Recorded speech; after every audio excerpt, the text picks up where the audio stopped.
Bonjour et bienvenue pour cette nouvelle chronique d'Hannibal Lecter. Alors la dernière fois, si vous vous souvenez bien, je vous avais demandé de choisir entre Le Cygne Noir et Elon Musk quel livre j'allais chroniquer ensuite. Eh ben j'ai décidé de chroniquer les deux parce qu'il n'y a pas eu un clair consensus qui s'est dégagé entre ces deux livres et possédant les deux en version physique, papier, je me suis dit que c'était aussi bien de les chroniquer les deux. Toutefois, Elon Musk a reçu un petit peu plus de voix, donc je vais commencer par lire la biographie d'Elon Musk. Mais le temps de clore les votes, il s'est passé une semaine, et pendant cette semaine, j'ai donc lu un autre livre, une surprise. J'y suis tombé dessus en baladant au Cultura de façon totalement inattendue. Je suis tombé dessus, je l'ai acheté direct parce que je connaissais l'auteur. Je veux parler de On ne naît pas brillant, on le devient de Barbara Oakley. Et laissez-moi vous dire que ce livre, c'est une tuerie. C'est ma meilleure lecture de 2019, assurément. C'est parti.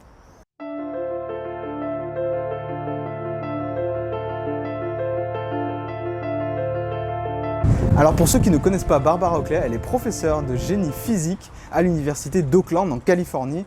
Et le truc c'est que les sciences c'était pas du tout son truc. Elle ne se prédestinait absolument pas du tout à une carrière scientifique, et encore moins dans les techniques d'apprentissage vu qu'elle aimait pas l'école, elle ne se voyait absolument pas bonne en sciences, elle était absolument nulle. Elle détestait ça même parce que quand elle était petite elle avait eu un prof qu'elle appelait Monsieur Grincheux et que Monsieur Grincheux l'a complètement dégoûtée des maths et de toutes les matières scientifiques. Elle s'est mise par contre à avoir absolument une passion pour les langues, donc elle était très bonne en langue. Elle est devenue pratiquement bilingue au niveau maternel en russe, mais malheureusement les débouchés pour les littéraires russes, du coup il n'y en avait pas beaucoup au niveau du boulot, donc elle s'est reconvertie et après un passage dans l'armée, donc elle a servi pendant très longtemps à l'armée, elle s'est rendue compte que finalement les maths et les sciences n'étaient pas si difficiles que ça si vous aviez les bonnes stratégies d'apprentissage. Et depuis ce jour-là, elle est devenue, non seulement elle a réussi ses études de maths et ses études de physique à un niveau assez avancé, mais en plus maintenant elle donne des conseils régulièrement déjà dans un cours sur Coursera qui s'appelle Apprendre à apprendre, et aussi dans ce livre, donc On ne naît pas brillant, on le devient.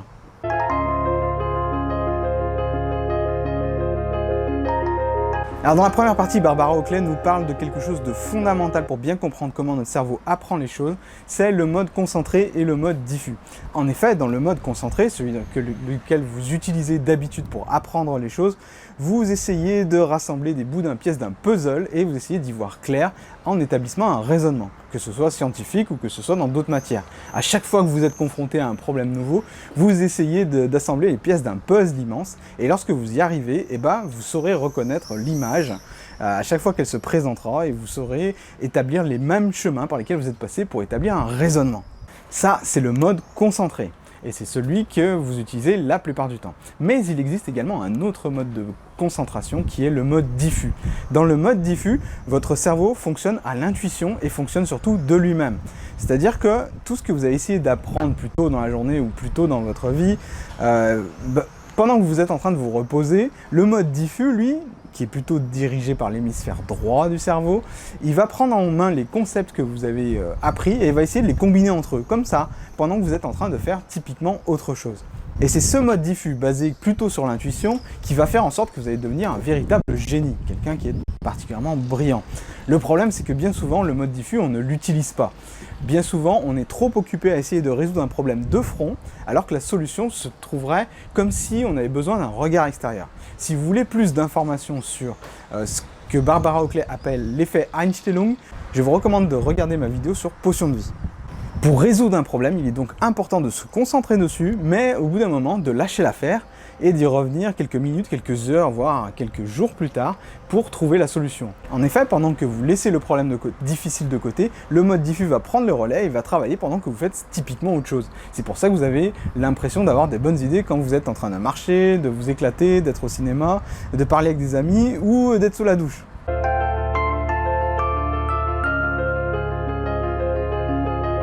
La clé pour un apprentissage réussi est donc de passer du mode concentré au mode diffus et de faire des allers-retours entre les deux.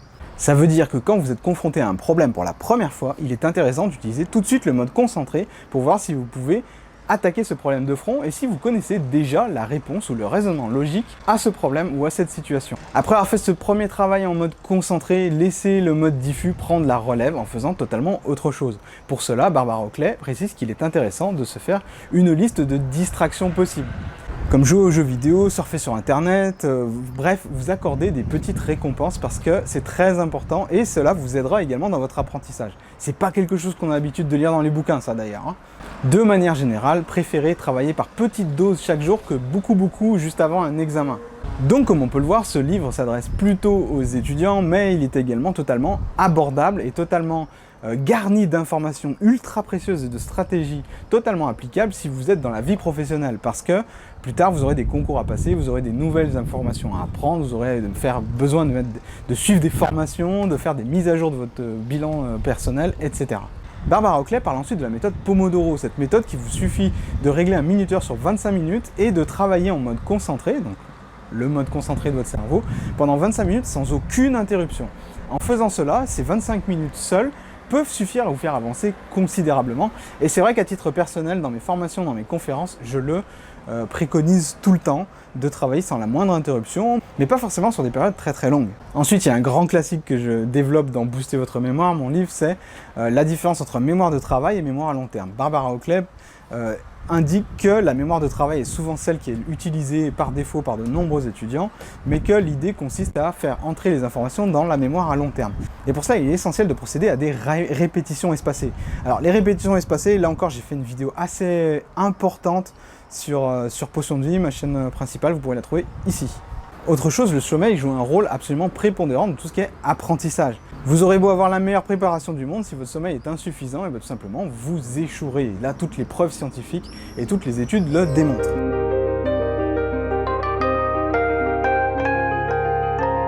Alors là, on arrive sur une partie absolument essentielle du livre qui est le chunking. C'est quoi le chunking? C'est de transformer les informations que vous voulez retenir en quelque chose de très petit, en quelque chose de digeste. En fait, Barbara Oakley utilise l'image du salami. Le salami, vous n'allez pas le manger d'un coup, vous allez le couper en fines tranches, c'est bien meilleur et c'est beaucoup plus digeste. Le chunking, c'est comme essayer de rassembler les éléments d'un puzzle. C'est comme essayer de prendre une très grosse information que vous ne comprenez pas parce que c'est trop flou et de la découper en petits bouts de puzzle que vous remettez à l'endroit jusqu'à avoir l'image globale. Si vous essayez de mémoriser sans comprendre, vous n'aurez qu'un bout de l'image globale. Mais si vous avez pris la peine d'effectuer du chunking, d'effectuer des compressions d'informations, en fait, comme avant on avait les compresseurs comme WinZip, etc., qui permettaient de faire rentrer beaucoup d'informations dans peu d'espace, et bien là c'est la même chose. Vous allez mémoriser d'abord les notions clés, d'abord les notions les plus importantes. Vous pouvez surligner, mais pas trop. Afin d'effectuer un bon chunking, il y a 5 étapes à respecter. La première étape, c'est tout simplement de focaliser votre attention sur l'information que vous voulez transformer en chunk, que vous voulez tout simplement réduire de taille. Si vous êtes complètement distrait, si vous recevez des SMS, si vous avez de la messagerie instantanée à côté, le problème c'est que vous n'allez pas être dans des bonnes dispositions, pas être dans le bon état d'esprit pour transformer votre information en chunk, et donc ça va être beaucoup plus difficile à apprendre. Comprendre l'idée de base. Si vous ne comprenez même pas l'idée de base de ce que vous essayez d'apprendre, alors il va être impossible de faire un chunk et de savoir quels sont les éléments les plus importants à mémoriser en priorité. Comprendre, c'est comme utiliser de la super glue, c'est celle qui va faire en sorte que les pièces de votre puzzle, elles vont plus jamais se partir une fois qu'elles vont être collées. La troisième étape, c'est de comprendre le contexte, savoir comment mais aussi quand utiliser un chunk, parce que vous allez apprendre tout un tas de nouvelles informations, mais si vous ne savez pas à quel moment il faut le ressortir ou à quel moment vous devez l'utiliser, ça ne servira à rien. Comprendre le contexte d'un problème et plus particulièrement à quelle occasion on utilise tel ou tel raisonnement, là elle parle plus particulièrement des mathématiques et des sciences, alors ça va devenir beaucoup plus facile pour vous d'utiliser après les mêmes raisonnements dans d'autres problèmes. Je ne sais pas si je suis clair. Le tout est d'éviter ce qu'on appelle l'illusion de la compétence. L'illusion de la compétence, c'est quoi? C'est quand vous confondez la reconnaissance d'une information avec la maîtrise d'une information. Exemple, vous avez un exercice qui vous demande de résoudre tel ou tel problème. Vous essayez de travailler un peu dessus, mais vous n'arrivez pas vraiment comment faire. Vous regardez la solution, et en regardant la solution, tout vous revient. Ah mais oui, c'est comme ça il faut faire. D'accord, c'est clair pour moi, c'est logique. Vous avez l'impression que vous connaissez déjà la solution au problème, mais en fait, vous avez été incapable de la ressortir, ce qui fait que vous reconnaissez l'information et votre cerveau, il pense qu'il la connaît. alors qu'en fait, il sait juste que la reconnaître, ce qui n'est pas du tout la même chose. De toute façon, que ce soit en sciences, en musique, que ce soit en art ou que ce soit en n'importe quel domaine, ce qui va vous faire vraiment mémoriser, c'est la pratique délibérée de ce que vous essayez d'apprendre. C'est-à-dire que quand vous avez un problème, quand vous avez utilisé une méthode pour résoudre un problème, alors le but c'est de faire un maximum d'exercices différents sur ce problème pour pouvoir bien en saisir tous les aspects et bien en saisir tout le contexte.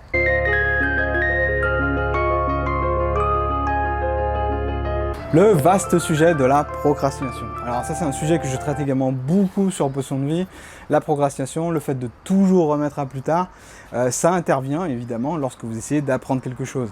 Et ce que Barbara Oakley appelle les zombies, c'est en fait les zombies c'est les habitudes qui vous font faire autre chose. Ce sont des habitudes qui vous font faire des choses de façon automatique et pas forcément de façon réfléchie. En ce sens, la procrastination vous transforme un petit peu en zombie, est également un zombie. Ce zombie vous distrait de ce que vous devriez être en train de faire. Et donc votre énergie passe aux oubliettes, passe dans strictement autre chose que votre travail. Alors comment faire pour éviter la procrastination?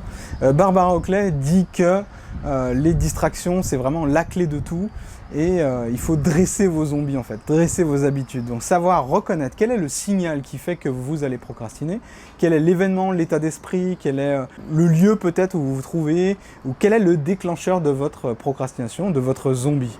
Qu'est-ce qui le met en éveil tout de suite? Une fois que vous avez identifié cela, eh ben, faites en sorte de limiter cette situation-là ou de totalement l'ignorer. Et une façon de vous aider, c'est encore une fois la fameuse technique Pomodoro.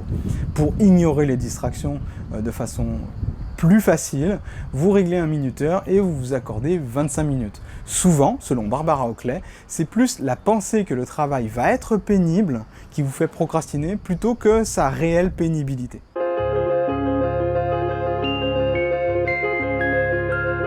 Il s'ensuit ensuite une grosse partie sur comment créer des mnémotechniques, comment créer vos propres techniques de mémorisation, vos propres crochets neuronaux qui vont vous permettre de mémoriser l'information. Alors là, en tant que spécialiste de la mémorisation sur Potion de Vie, j'ai pas appris des nouvelles choses, mais Barbara Oakley aborde de façon ludique le problème de la mémorisation et de comment créer des phrases mnémotechniques. Elle donne également beaucoup de conseils sur comment apprendre les petites choses rapidement. Et elle vous donne enfin d'autres conseils pour vous débarrasser de ces fameux zombies de la procrastination. Notamment celui de l'agenda et des listes de choses. Alors oui, c'est des conseils qui peuvent sembler un petit peu archaïques, un petit peu vieux, mais force est de constater qu'ils marchent. Déjà, prenez l'habitude de noter les choses plutôt que de les écrire par ordinateur. Ça va être beaucoup plus facile pour votre mémoire kinesthésique. En fait, le fait d'écrire à la main vous fait déjà mémoriser l'information et ça, c'est déjà très important. Alors revenons-en aux zombies. Comment on fait pour les vaincre finalement? Quels sont les derniers conseils de Barbara Oakley? L'idée, c'est de créer un agenda. Ce qui se passe quand les zombies de la procrastination prennent le dessus sur vous, c'est que vous perdez toute notion du temps, vous perdez toute notion des priorités et donc du coup, en vous planifiant un agenda à l'avance, ce qui va se passer, c'est que vous allez avoir une liste d'objectifs et vous risquez moins de vous faire embarquer comme ça dans des séances de procrastination qui durent jusqu'à point d'heure et de vous dire en fin de journée « Ah mais mince, où est-ce que mon temps est passé? Zut alors !» et puis de vous mettre à culpabiliser. Donc créer un agenda avec des listes de mini-objectifs, c'est très important, mais également, et c'est là que Barbara Oakley insiste particulièrement, vous faire une petite liste de choses à faire la veille, pas le jour même, mais la veille. Et une petite liste, c'est-à-dire 3 à 5 choses, pas plus. Si vous essayez d'en mettre plus, ce qui va se passer, c'est que vous allez entrer dans le syndrome de ce que Barbara Oakley appelle la liste interminable. C'est-à-dire que vous allez toujours être tenté de rajouter des choses à votre liste de tâches à faire et vous n'allez jamais la finir. Finalement, vous n'allez jamais avoir la joie de barrer la dernière tâche et de vous dire « mission accomplie pour aujourd'hui ».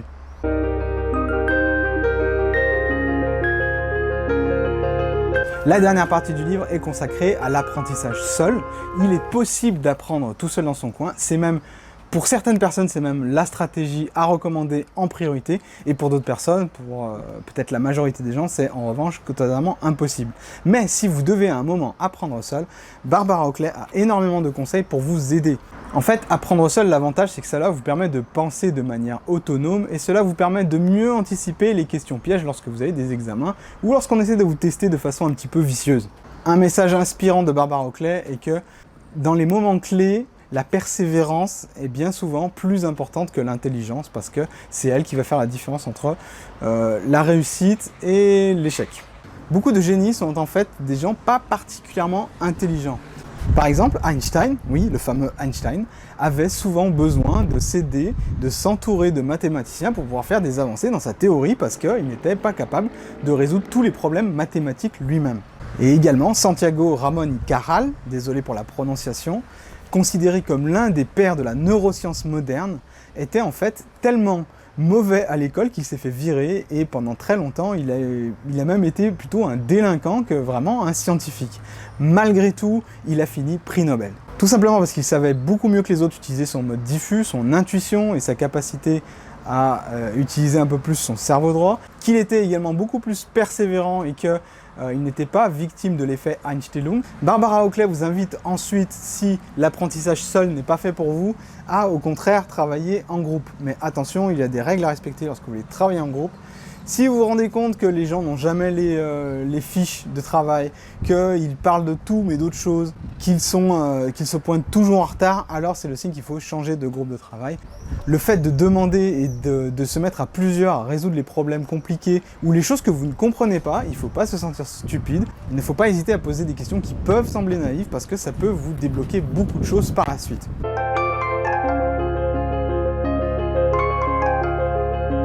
Alors j'ai vraiment adoré ce livre, je l'ai trouvé passionnant, je l'ai lu vraiment très rapidement et j'ai appris de façon ludique énormément de concepts qui paraissaient pourtant difficiles à saisir. Par exemple l'effet Einstellung, quand j'ai compris que c'était comme un flipper dans mon cerveau et que les idées qui restaient au même endroit parce que j'étais incapable de voir ce qui se passait ailleurs dans mon cerveau, parce que j'étais habitué à penser comme ça et pas autrement, j'ai compris d'un coup comment le cerveau fonctionnait avec l'effet Einstellung.